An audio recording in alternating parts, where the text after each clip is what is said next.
There we go.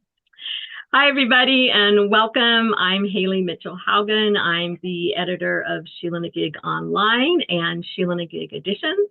And tonight we are celebrating the publication of John Palen's Strange and Wonderful Creatures. This is John's second chapbook from Sheila-Na-Gig, so I'm very excited to have that opportunity to publish a second work of John's. His first work with us won our chapbook prize in 2021, and this is Writing with the Diaspora.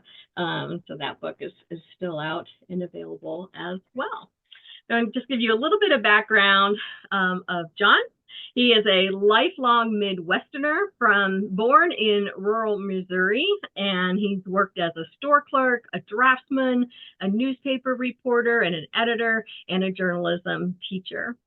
Over more than 50 years, his poems have appeared in all the publications we all know very well, right? Prairie Schooner, Poetry Northwest, Spoon River Review, Cider Press Review, The Formalist, and on. Lots of anthologies published by Wayne State University Press and Milkweed Editions. He won the Passages North Poetry Competition in 1989, and he was a finalist in the Howard Nemeroff Sonnet Competition and has been a pushcart and Best of the Net nominee. He earned a doctorate in American Studies at Michigan State University and is awarded a National Endowment for the Humanities Journalism Fellowship at Johns Hopkins University. Mayapple Press brought out Open Communion, New and Selected Poems in 1994. And Distant Music in 2017. His most recent book before this one was Writing with the Diaspora. And again, that one won our 2021 chapbook competition. He lives and writes and gardens on the Illinois Grand Prairie. So thank you, John, for being here. So excited to have the opportunity to see you again and to continue to publish your amazing collections. So welcome. Well, thank you, Haley, and Barbara, for all that you do for poetry, and thanks everyone for being here. It's good to see so many friends from Illinois, and I'm eager to hear the Sheila-Na-Gig authors who will read in the open mic segment. I'm going to start at the beginning of the book and read about 10 pages into it, and then finish up with a few from later in the book. Some of the poems are reactions to paintings by Pablo Picasso, and Haley will screen share those paintings while I read. I'll begin with one called Grizzly Bear Sal. In fall, she eats. Has to, all the time, a manic insatiability for ground squirrels, huckleberries, cutworm moths, and now the drug of corn, a new crop in this corner of Montana. Corn's rich and easy, and she needs to put on fat, lots of it, before winter. Then she'll make a den for warmth and safety high on the slope, a snow-plugged tunnel angling up to a cramped chamber lined with boughs and duff. For 5 months in twilight sleep, she'll tick slowly over, eat nothing, remetabolize feces and urine to make it through. The cubs come naked, blind, helpless, small as moles. They'll nuzzle close, suck her gaunt by spring. They grow quickly on the mountain, feasting on carrion, fleshy roots, young elk. At ripening time, she'll lead them down into the valley for apples and the corn. If you struggle so hard to farm that you need to grow corn in grizzly country, do not go in the field when it's tall. You won't know she's there until she's there.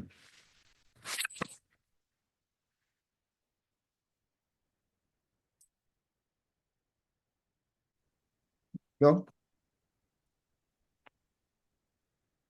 Encounter with my father. The boy and horse stand alone, bare on a bare plain, a place without a story. The mare turns to the boy as he extends an arm to her, a loose fist, as if he holds a bridle. But there is no bridle. He leads and she follows through some irresistible force each way between them. If there were a bridle, there would be a story. He would witness murder, clerk in a shop, marry young for love, a beautiful woman, die before his time. The horse would go the way of horses. My father was that boy once. Lived.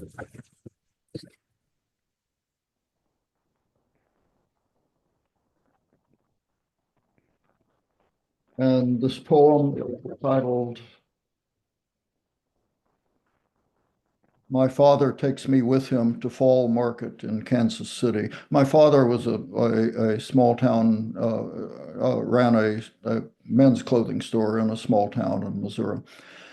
My father takes me with him to Fall Market in Kansas City. Traveling salesmen crowd the Mulebach Hotel, show samples in their rooms, spring suits on wheeled racks, shirts fanned out on beds, pajamas and robes stacked on dressers. My cautious father will mostly buy what he buys for the store each autumn, plain blue and white dress shirts in Oxford cloth and broadcloth, short sleeve plaids and checks, suits in grays and muted blues with just a thread of orange. He orders shirts by the gross, suits and blazers by the dozens, spends thousands in a single day. A sudden gleam in his eye. What's hot? What'll be big next spring? The salesman lays out pink polos, charcoal slacks, Hawaiian shirts with green and yellow neon fish. I'll take 2 dozen each of those, my gambler father says. See how they do.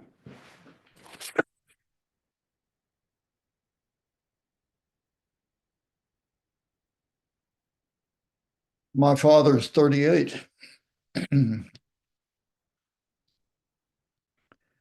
Fired into the sky each New Year's Eve, it was his go-to-hell insurance policy against burglars and commies, his role play as a tough guy dandy from the town's wrong side. When I asked where the slugs came down, thinking they had to somewhere, he said no one would be hurt who had sense enough to stay indoors. A shrouded hammer, Smith and Wesson. It nested in a tin box with car titles, the mortgage, and his old draft card. Home alone, I'd play tough guy myself, get it out, load it, spin the cylinder, shake the bullets out in my palm. When cancer broke in and took everything, my bedridden father began to ask, where's my gun? Where's that old gun I had? Mother lied until she tired of lying, then put it in a paper sack with the box of bullets and took them downtown to the sheriff. When she told my father what she'd done, he lashed out at her, which he almost never did, and then he wept and took her hand. Am I coming through clearly okay now? Okay.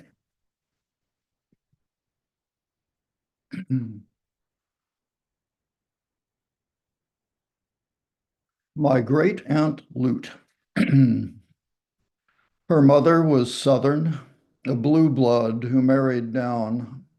Her father, a rough militia colonel who drank himself dead soon after her christening. They named her Lewis for their first, a boy who died, but everyone called her Lute or Lutie. She had no choice in the matter. Early marriage to a doctor, no children, widowed for 30 years. Given the chance, could she have been something, a nurse, a doctor herself? Would she have learned to drive? She and her sister-in-law, my profane grandmother, shared a house. I never saw them share a meal, hardly a word. Tall and raw-boned in filmy dresses, she had the money, the pedigree, the past, tintypes and sepia photographs of stern men and beautiful women bound in heavy lacquered albums. Even before her eyesight failed, she was tired of them. In the end, she had the Cardinals. Harry Carey calling the games on radio, a highball with a maraschino cherry at her side. She was there for the golden years. Marty Marion, Shane Dienst, Slaughter's mad dash to win the series, Musial in his prime.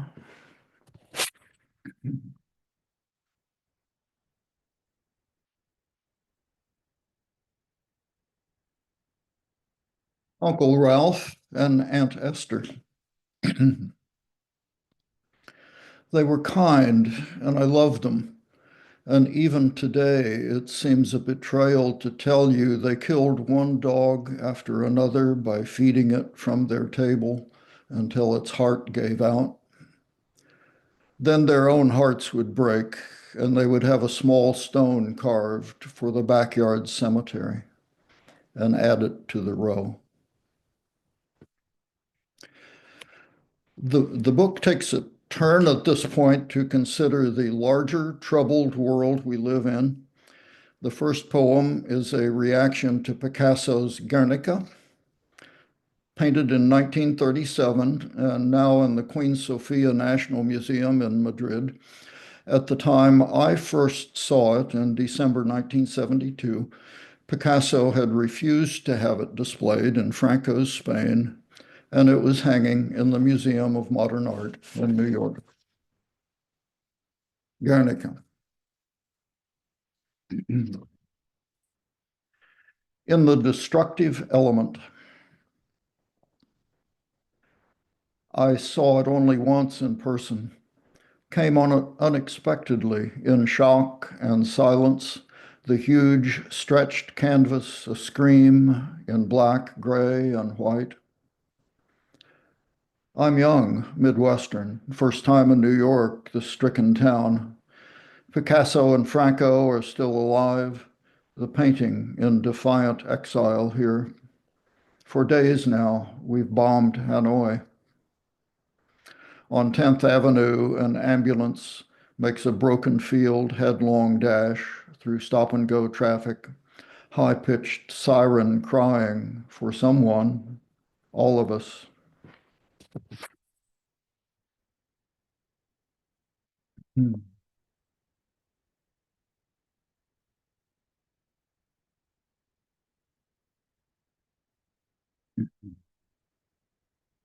Woman reading the news. A laptop screen in a darkened living room. In its blue light, a woman's serious, attentive face. She's reading about children separated from parents. There's a photo of a mother in blue detention scrubs. An immigration judge asks if she has questions. I have just one, she says. It is regarding my son. She says she left messages at a number she was given, but no one calls. She asks the judge, is he okay? The woman who is reading reaches up with two fingers to touch the pulse sheltered under her jaw. Well, the next poem is Tikkun Olam, a well-known obligation in Judaism, and that is the obligation to repair the broken world. Tikkun Olam. Two asphalt patchers from the city came today in work boots and yellow safety vests. The man drove a slow rolling truck that trailed bitumen's sharp smell. The woman Tai Chi'd behind with a hose, spraying cracks in the heaved, beat-up street. It was the first warm day of spring, and we walked under dark branches, bare except for the small red flowers of maples. The woman's art, her black calligraphy, bold strokes and swirls drew our eyes to the old street's brokenness and its repair. This next poem describes a fragment of a tumultuous day in San Francisco in February 2004. It was the day after Mayor Gavin Newsom directed city clerks to issue marriage licenses to same-sex couples. My violinist daughter was busking at Union Square that day, and here's what she did.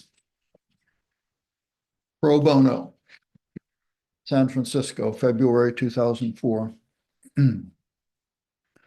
The busker knows she only has 10 seconds to hook a passerby with something beautiful.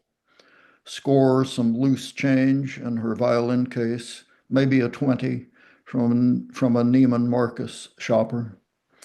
But when the news reaches her corner, gays and lesbians are getting married at City Hall, she gives up a day of making rent to go play for these misfits, outsiders, aliens guilty of love.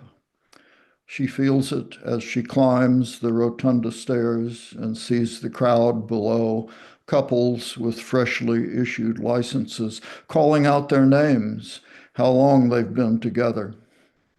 Officiants and witnesses declare them legal, ordinary.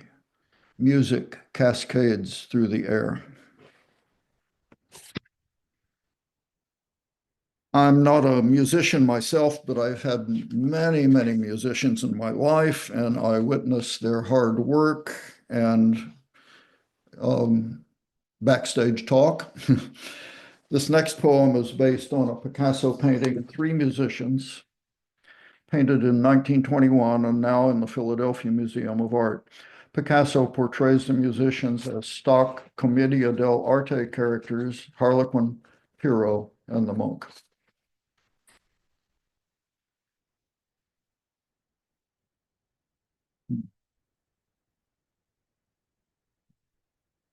Three musicians. Down in the pit. Our chief executive wears Armani, talks visions, missions, and goals. The board chairman wonders why a tuba player makes as much as a violinist.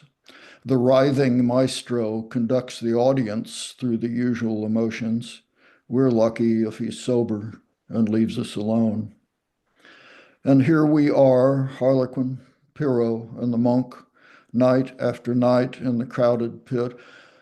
We do that spooky stuff we've learned at such cost, raising dead notes to life, waiting for the rare hour when some wild god plugs our drop cord into the universal grid, and even we don't understand how we got to be so good.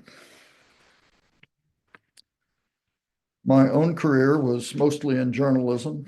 The journalist speaker of this next poem is viewing a Picasso painting titled Seated Woman.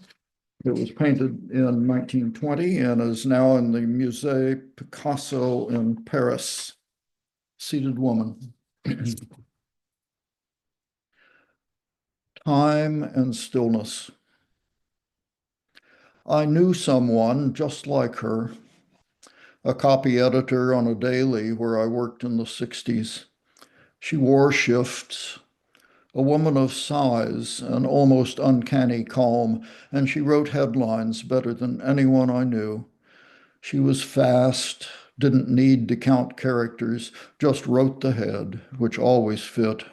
No small thing in hot type days. When I struggled, she'd quip, the first 1,000 are the worst, and write it for me, always accurate, on point, unforced, straight or witty as needed. Still, she'd encounter a tough one sometimes and plant a bare foot on the floor. She often kicked off her shoes. Cross the other leg on a knee, cradle her cheek, look into the distance as if in a trance. While it lasted, it seemed the process of time itself, the present ceaselessly becoming the past, streamed through her stillness. But she was working, and once the head came to her, she would stir, glance around, type it out on a half sheet, and stick it on the spike.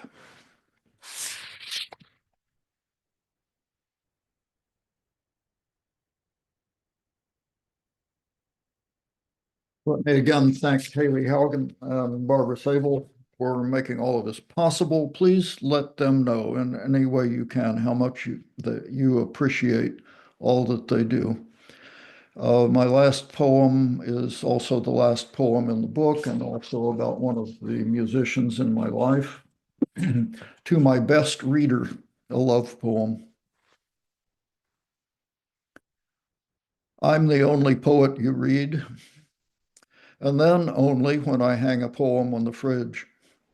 It may be days before you see it.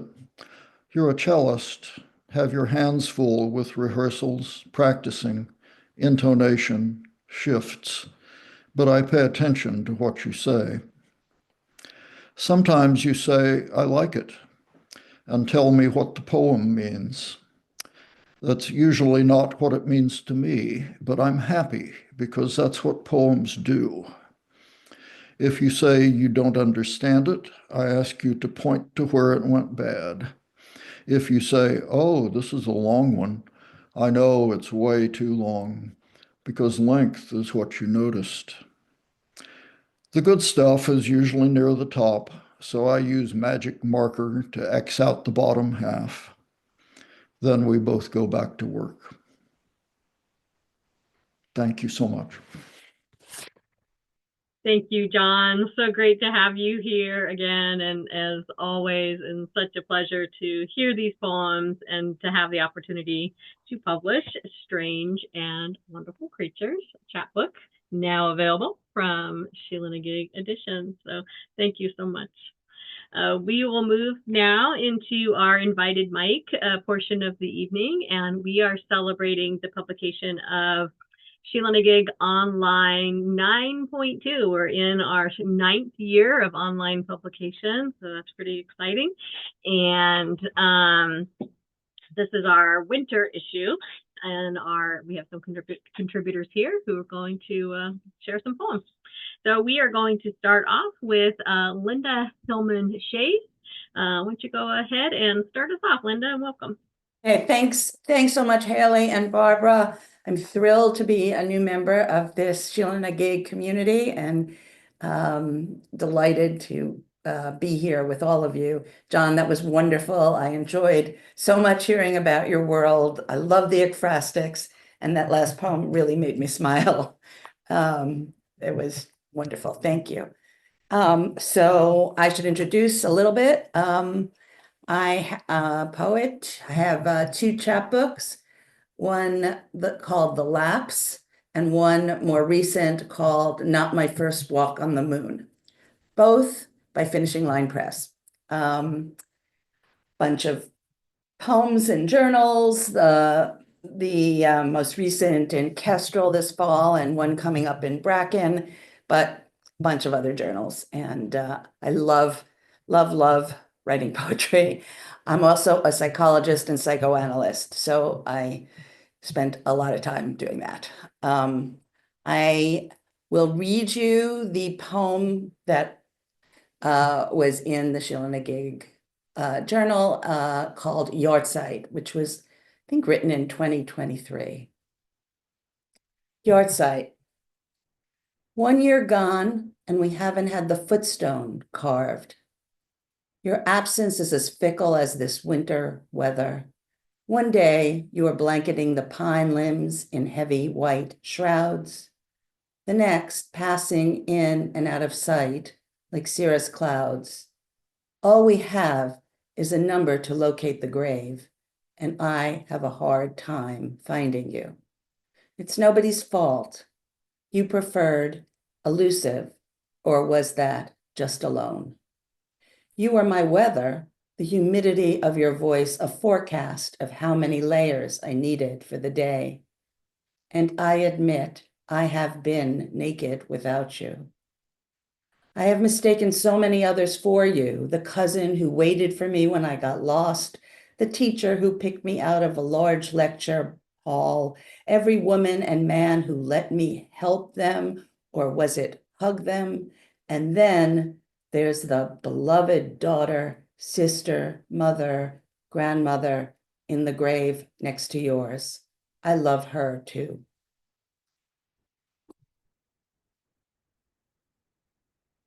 And I'm going to read you a very recent one, short, called The Tale of the Sandbox. The tale of the sandbox where I got my name, Tiger, bit any child who would try to take my pail. Lost my chance, my time to build castles as I filed my teeth sharp.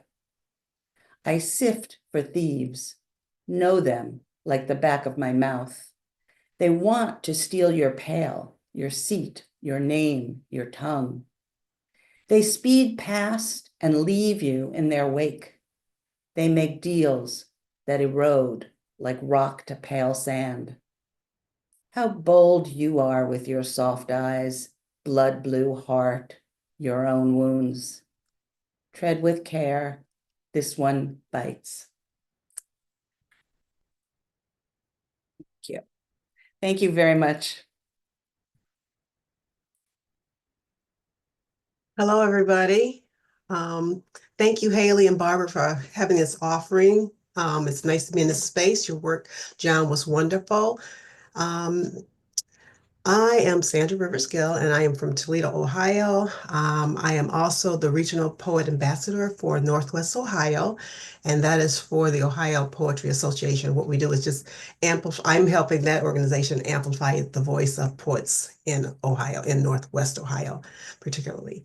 So I have two poems I'm going to share. One poem is from the winter issue of Sheila-Na-Gig, and the other one is from my book. And this poem is At the Beauty Shop. We grow our roots, weave our own invitations, wear our classic style, highlight our versatility. We bloom in our faith when no one is watching us shrink in a salon of tears. Our power is a preservative, picked from the texture of beauty. We know how to twist strands. Our hands defined our shapes by uncoiling thick braids or pressing into a good flip. We wear art forms to perfect our flair. Our shine is safeguarded, wrapped in our crowns to accept the gift of ourselves. The next poem I'll be sharing from my book, As We Cover Ourselves with Light, and I'll be dropping that link in the chat. So this comes with an epigraph. It's for my grandmother. Actually, my grandmother died about 9 years ago, and she was 100 years old. So I celebrate her in reading this part of her life. It's called How Ends Meet. Daddy's hands could dance, hunt up wild rabbit stew to fill our plates. Grateful for amazing grace. When winters cawed like crows, Daddy sacrificed his new shoes to measure the shift of our small feet. He drove his own feet into rubber car tires found at the edge of dusty roads of Opelika, eased us into fine leather boots. With fortitude laced up our legs, we stood outside the white man's business. They say Daddy was unskilled, but he labored on broken bridges to erect a humble home for us, fueled our old wood stove with his bright flame. Mama sold my sisters and me into flower sack dresses, fashioned our seams into a curtsy life in Jesus' name. She took in white folks' dirty laundry and borders to bless the budget. Meager was a price paid for a piece of fat pork to boil in a season of drought. When brown gravy stirred a recession, it was proof that a little milled flour, baked soda, and hot water could make Johnny cakes, butter our bellies. Mama preserved what Daddy provided. She could peel the fur from peaches, curl her wrist, and pick from dark vines blackberries so sweet she cooked them to a slow jam on Saturday nights. Thank you.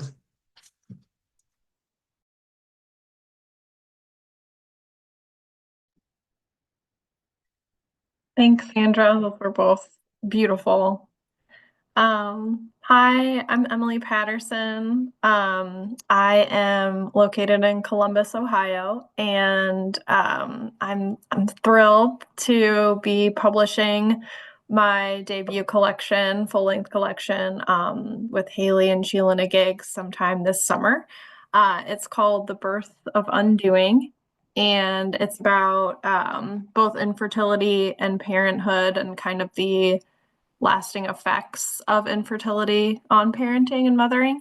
So yeah, I'm just beyond excited to be joining the family of authors at Sheila-Na-Gig. And I do have a poem in the winter issue, of course. So I will start with that one. This is called Late Morning on the McGee Marsh Trail, which is a trail up on Lake Erie. And there's like a whole bird watching section there. And this poem is about trying and failing at bird watching, and also about kind of language and naming and how, we sort of take ourselves so seriously with language, and yet, any name that we give to a creature in nature going about its important business is, just sort of poking fun at our need to do that. And so that's how this poem was born. Late morning on the McGee Marsh Trail is the wrong time to arrive if you want to see birds. Already the light holds too much heat. Already invisible insects weave a web of sound, a drone that drowns the flick of wings.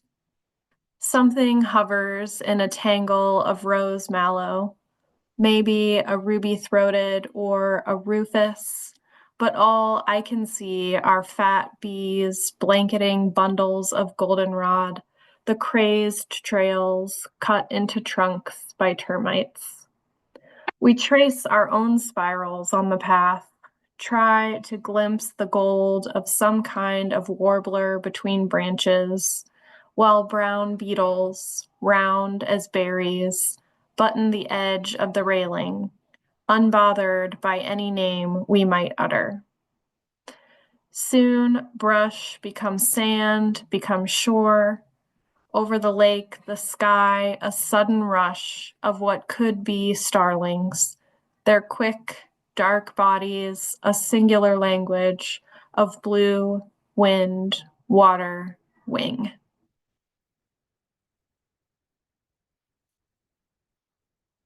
And I'll read one more recent one. This actually just appeared in Wild Roof Journal, and it's called Of Womb and Wings.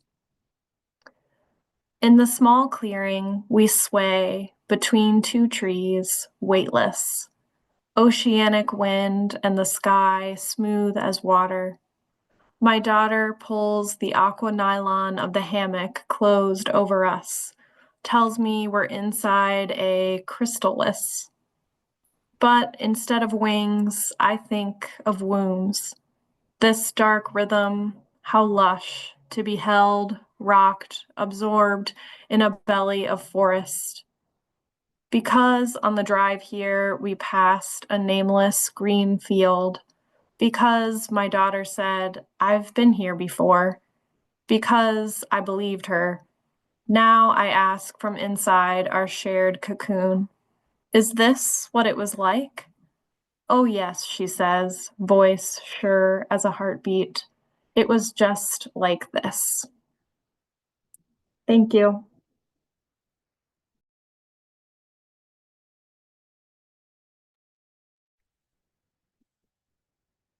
Hello. Hope you can hear me. I'm Joe Cottonwood. I'm in La Honda, California, under the redwood trees. Hope I'm getting through. I don't see my picture anywhere. I'll just keep talking. No fires here. We're in Northern California. As to who I am as a poet, I have no credentials other than I get published a lot. And Haley, thank you so much for being one of those people who published me. There's a beginning of your career where you're sort of floundering, trying to find your place. And apparently this is one of those places. I'll read two poems that are united sort of in the theme of winter. That's about the only thing uniting them, I guess. Anyway, the first one is in the current issue. It's called Atlantic City.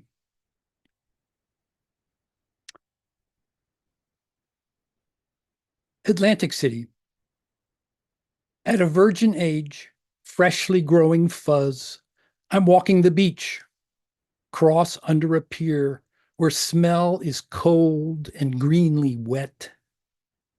A man appears from among the pilings with a face like a chipmunk.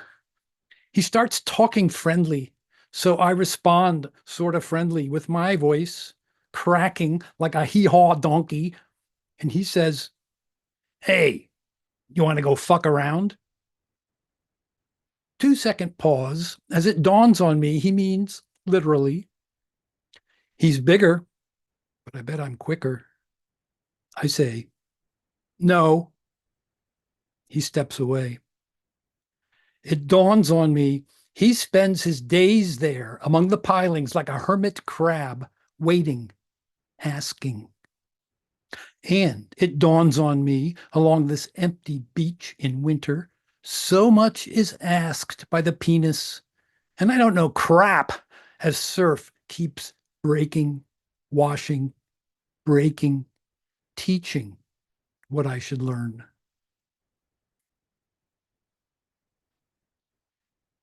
And the next one's called Anna's Hummingbird. On this careless planet, little Jacob shouts, "I found a bird!" I warn Jacob not to touch. I tell Jacob it's an Anna's hummingbird. Fluffed, huddled on gravel over tiny feet. Jacob says, "Anna's vibrating. She's cold." I tell Jacob a hummingbird heart can beat 1,000 times a minute. Mine too. Our kickball game forgotten. Can't you do something? I take off my shirt, slip it under like a gurney.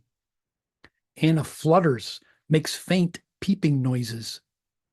She's scared. I carry shirt and bird to the carport, bunch the fabric like a nest, place under a lamp for heat. We're trying to help you, Anna. She lies on her side, feet outstretched. He who can never sit still crouches. Get warm, Anna. I could tell him. I don't. But I'm shivering. I want my shirt back. Jacob whispers as if blowing into tiny lungs. Breathe, Anna. Heat lamp glowing, tenderly he waits. Our hearts are slowing, spirits growing. That's all. Thanks. Am I up then? Can you hear? Okay. My poem from Sheila-Na-Gig is called, it's in the spirit of Keats's poem for about Chapman's Homer. It's called Upon First Reading Jesus' Son by Dennis Johnson. I wonder if anybody knows that book of short stories. Bill? One of my favorites. The linings of my veins ached in the middle of a warfare of noises. What was going to happen rained down on my head. I hadn't wanted to find the man hanging what he was dreaming so that the air pulsed with color. I was going home from some basic misunderstanding. Like a foreigner breathing, seeds were moaning in the gardens. I was so flooded with yearning, a spasm ran through me. Light streaks striped Tom's face. I was out of luck, a china cup in millions of bits, but happy like a machine that polishes stones. The sky didn't have any shadows in it, and the Savior did come, but right now he is, I think, in the state prison in Colorado. Like the dead coming back, mist covered everything. I felt the beauty, a deep thirst being quenched. That world, these days it's all brainless angels bruised the colors of a tattoo. Sunset danced on my despair, the torn moon mended. I was in love, enough to drink for 2 hours. I staggered, clinging to a book. Most days are crushed, breathless by something far away, too beautiful, true in a fiery and glorious way. I was born in a story, word for word, alive in a deeper sense, coming back over and over. Look in the mirror. Ha!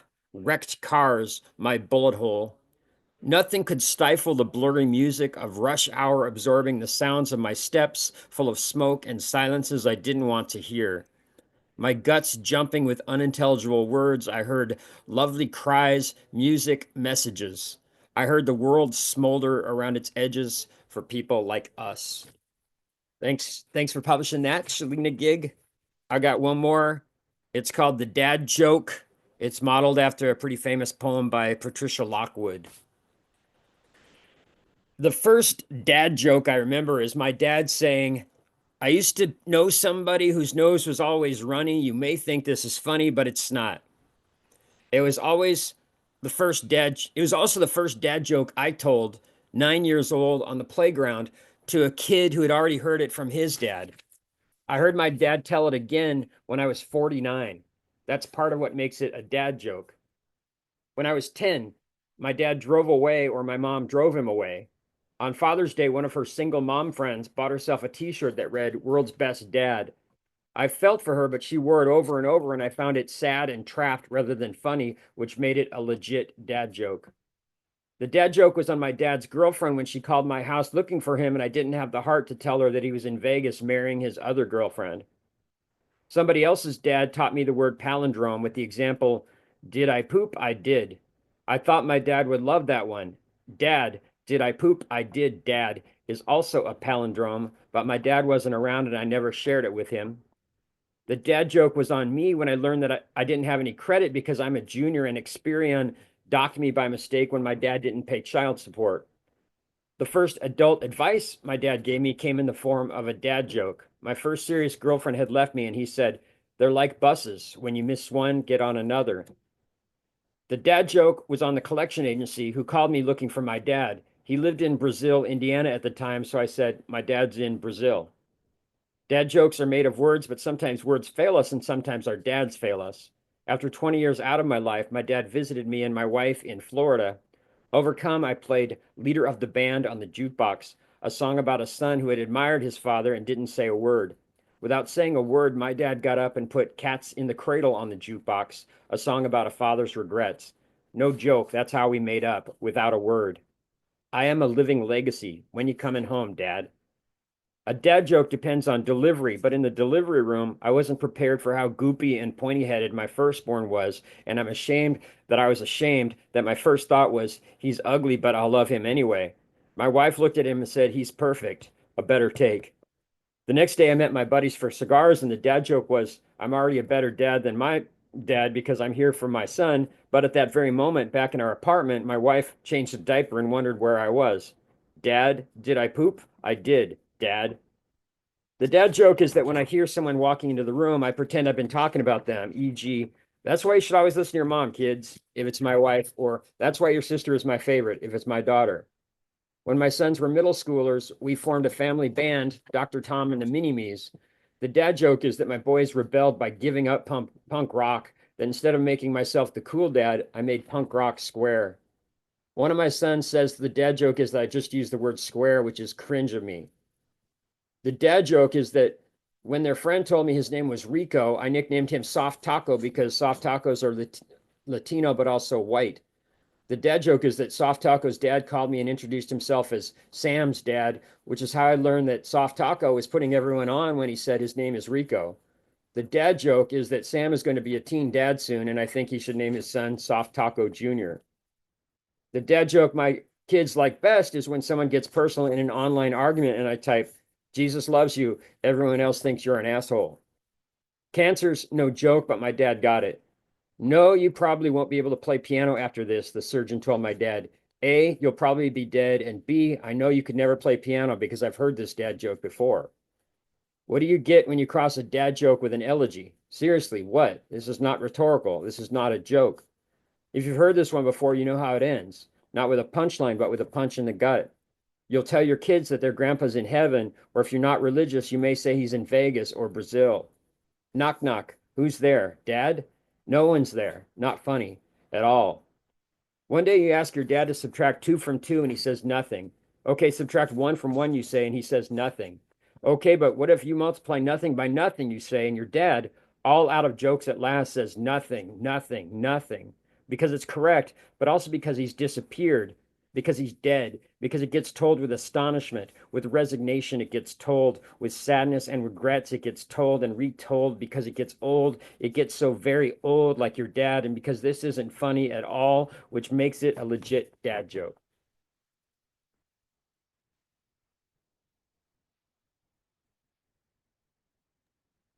Can't believe I have to follow that. Man, when a poem makes you laugh and cry at the same time, you know it's a good poem. Great job. My name's Jane Ann Fuller, and I'm going to read a poem that was in the winter issue. It's called Dummy Nests. It's got a little quote at the top. It's in the day-to-day that love is most essential. Dummy Nests. Did you know a male wren will pack and unpack a half-dead fern, flit to a gutted gourd with sticks and tinsel, stitch a third nest with trash from the ditch in the boxwood because work is love and love is work? I didn't know. The female of this species needs someone who'll try again and again to do the work of happiness. Though when I watch her enter and leave, enter and leave, enter and leave, it's hard to imagine she'll ever be satisfied. I've been afraid of the incubating dark of time and memory. I watched all summer while she didn't choose a nest for some future clutch. I could do nothing. Did it ever feel right being on Earth? All the work of trying to make this life something we could abide. The horsehair plaster hammered down, the varnish on walnut trim stripped free, restained, the kitchen tile we leveled together, laid out like some vast gray sea. How mysterious to think before we finished things, you'd be the one to leave. Second poem, which I've been working on for a really, really long time. I think I maybe finished it today, so we'll see. It's called Why We Watch WrestleMania.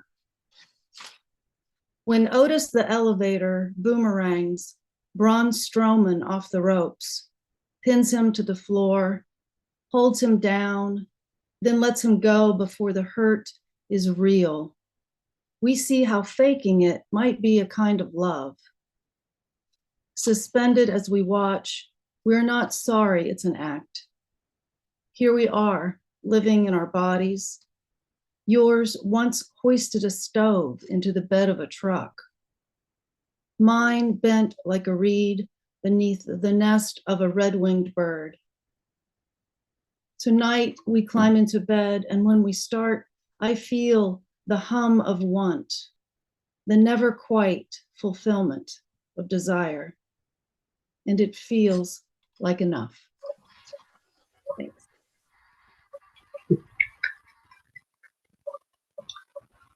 Hi, I'm Penelope Moffet, and I'm in Culver City, California, which is in Los Angeles County. I'm not all that far from the fires, but far enough, thank God. I've had 3 chapbooks published, and now I will have my first full-length collection published by Sheila-Na-Gig Editions, and I am extremely excited about this. I'm just very happy about it. I feel like I know the Sheila-Na-Gig community fairly well at this point, and I have a lot of respect for the press and for the energy and reliability of Haley and Barbara. So anyway, I'm ecstatic. I'm going to read the poem that's in the current Sheila-Na-Gig online. It's called Rideshare. One second.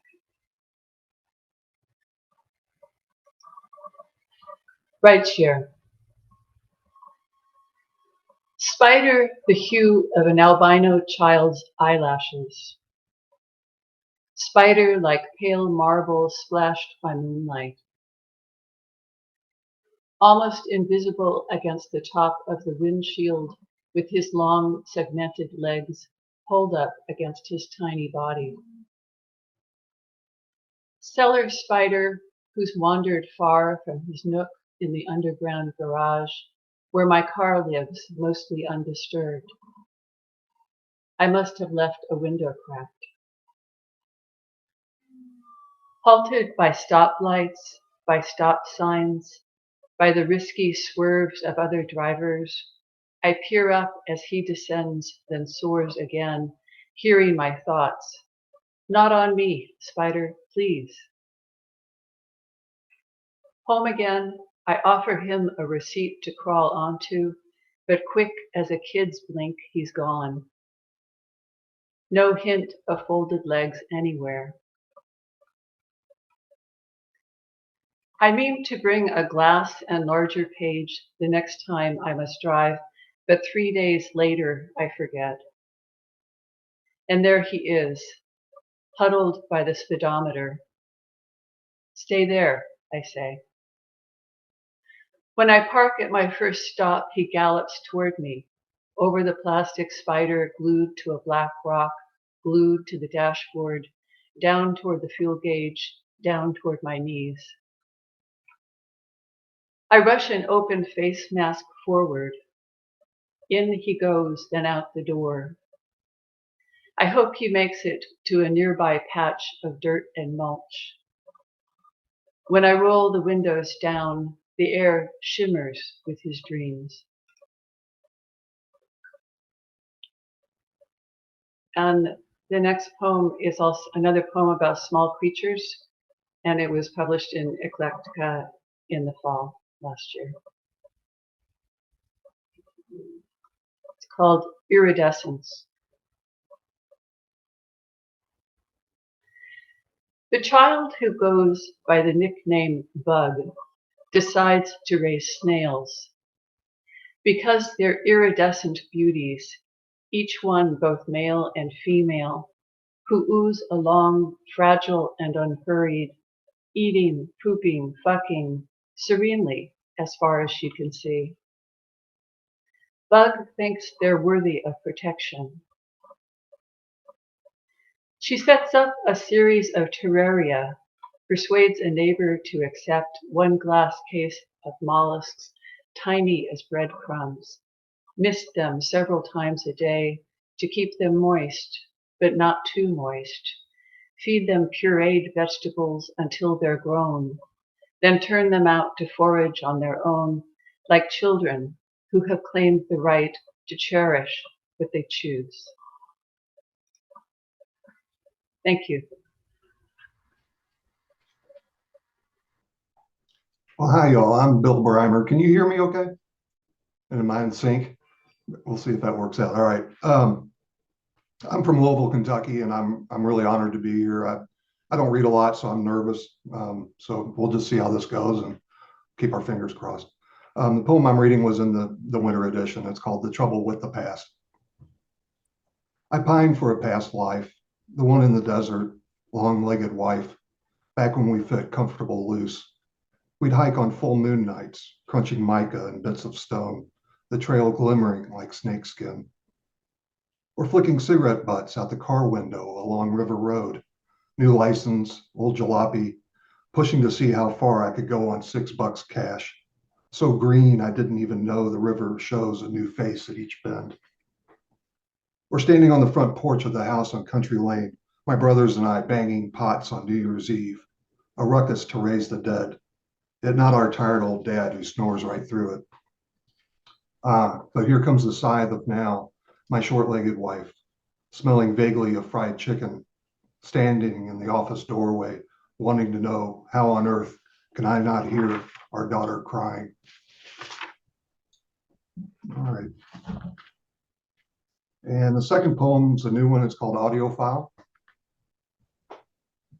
I listen to my parents argue in the kitchen, voices bouncing through the ductwork, tinny by the time it reaches my ears at the vent along the floor in my bedroom.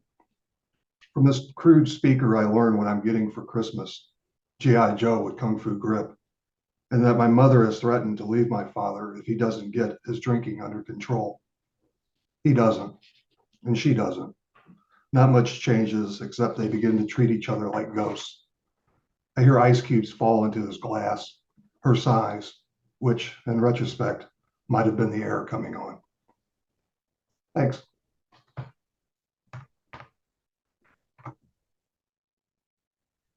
Thanks so much, Bill, and all of our invited contributors to our winter issue of Sheila-Na-Gig Online, and our featured reader, John Palen. We are celebrating his book, Strange and Wonderful Creatures, a little chapbook from Sheila-Na-Gig. So thank you so much, John. And thank you, friends, for coming and supporting your friends and supporting us at Sheila-Na-Gig. You can find us at Sheila-Na-Gig blog.com. Thank you very much, everybody.